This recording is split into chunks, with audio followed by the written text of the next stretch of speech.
Actually मैं जिनके वंश का हूँ वो मेरे बाप दादा ही सम्मोहन करते चले आए। मेरे गुरु विद्यासागर जी महाराज और मेरे दादा ज्ञान सागर, ये सब सम्मोहन वाले ही लोग। इनका सम्मोहन ही इतना है कि सारा लोग चुंबक की तरह से चिपक जाते। घटना ये हुई थी, बंधा जी से हम लोग 7 किलोमीटर दूर, ऐसे ही ठंड का मौसम था उस समय, कुंडलपुर के लिए हम आ रहे थे।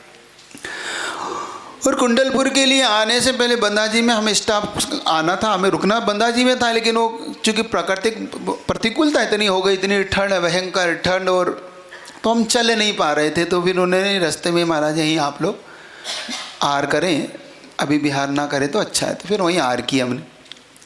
और संयोग से वो ठाकुरों का गांव था, जैनों का गांव, वहाँ एक भी जैनों के एक घर नहीं था।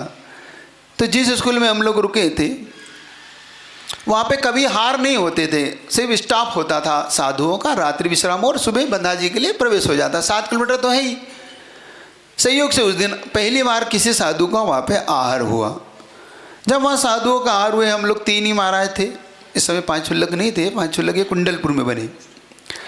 जब उन्होंने तीनों महाराज को बड़े गौर से देखा, चर्या देखी कि महाराज लोग ऐसे आहार पर निकलते, और जब प्रवचन हुए वहाँ पे, संयोग से प्रवचन 1 नहीं 2 बार हुए। एक सुबह हुए आहार से पहले, एक आहार के बाद 1:30 बजे बिहार से पहले। तो प्रवचन में जब उन्होंने गुरुदेव के बारे में सुना, क्योंकि गुरुदेव वहाँ पे प्रवेश पहले कर चुके, बंधा जी से जब बिहार किया होगा इस तरफ, तो गुरुदेव वहाँ पे भी गए होंगे, तो उन्होंने गुरुदेव को देखा था। लेकिन चूँकि गुरुदेव के पास इतनी निकटता नहीं मिलती जितनी निकटता हम साधु के पास मिल जाती है। तो जब उन्होंने निकट से देखा, गुरुदेव के बारे में सुना, समझा, हमारी चर्याओं को देखा, तब उन्हें कुछ अजीब सा लगा। और संयोग से हम लोगों ने सिर्फ इतना सा उनसे कहा, देखना कि तुम सबको व्यसन छोड़ना है। कोई शराब पीता हो, कभी शराब, कोई मुर्गा उर्गा मांसाहार करता हो, तम्बाकू खाता हो, गजब है उनका प्रयोग। दोबारा उनसे नहीं कहना पड़ा। एक ही बार हम लोगों ने, महाराज ने कहा, समय वीर सागर जी महाराज ने पहले प्रवचन की, बाद में फिर हम दोनों ने की। तो महाराज ने सिर्फ इतना सा कि देखो भाई, ये प्राणी स्वयं अहिंसा को चाहता है, तुम भी अहिंसा को चाहते हो, तो इनको क्यों मारते हो? इतनी सी बात महाराज ने कही। सारे के सारे जैन तुरंत मांसाहार उसी वक्त छोड़ दिया, उसी वक्त। बहुत से लोगों ने तम्बाकू में शराब छोड़ दी। तो जो महिला वर्ग था, जो आप पूछ रहे हैं कि महिला वर्ग क्यों आया, जैसे महिला वर्ग, कुछ महिला वर्ग में बैठा था, उनको जैसे ही पता पड़ा कि हमारे पतियों ने शराब छोड़ दी है, तम्बाकू छोड़ी है, तो उन्हें तो जैसे भगवान मिल गया हो, क्योंकि वो चाहती है, महिलाएं सबसे ज़्यादा परेशान, भाई शराब पी के पीटता है, घर में भोजन की समस्या इससे खड़ी हो जाती है, बच्चे बिगड़ते। तो महिलाओं को तो ऐसा लगा कि कोई हमारे लिए तो भगवान ही अवतार ही हुआ। और जब दोपहर में प्रवचन हुए तो वो दुगनी तिगनी भीड़ हो गई, वो महिलाओं की, पुरुषों की।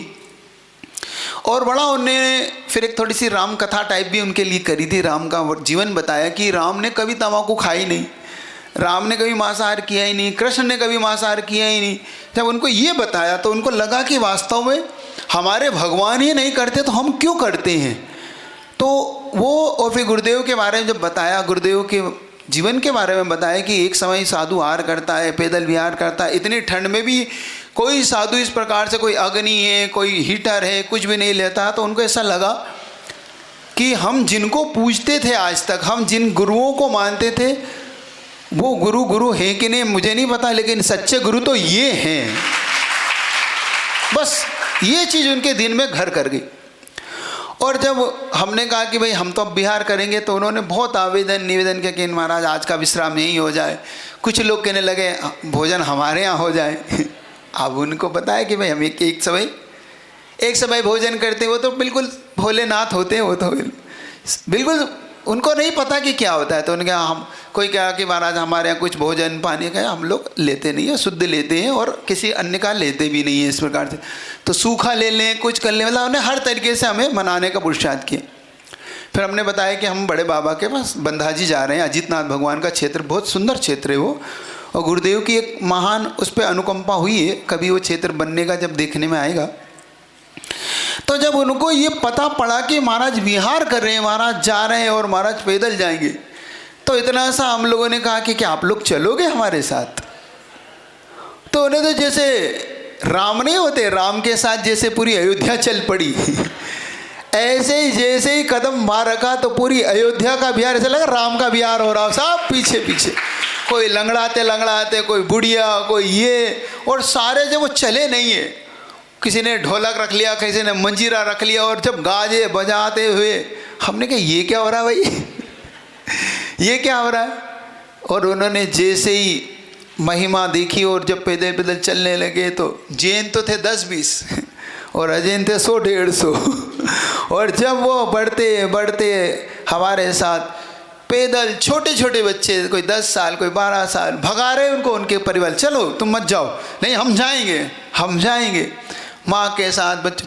और जब वो बड़े बाबा के वहाँ आदित्यनाथ भगवान के वहाँ पहुँचे तो इसमें एक ही बात मैं समझता हूँ कुल मिला के कि इसमें महिमा हमारी नहीं थी, इसमें महिमा आचार्य विद्यासागर जी की थी।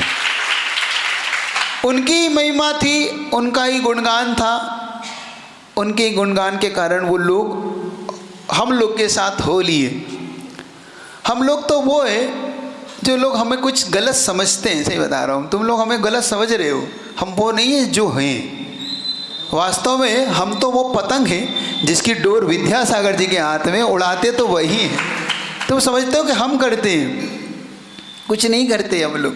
तुम्हें बतला हम प्रवचन के अलावा, तुमने देखा होगा तुम्हारी शाहपुरा में प्रवचन के अलावा, मैं वो हूँ नहीं जो तुम्हें दिख रहा हूँ, मैं वो हूँ जो नज़रों से परे ही रहा हूँ। अच्छा भजन है, कभी करेंगे उसको।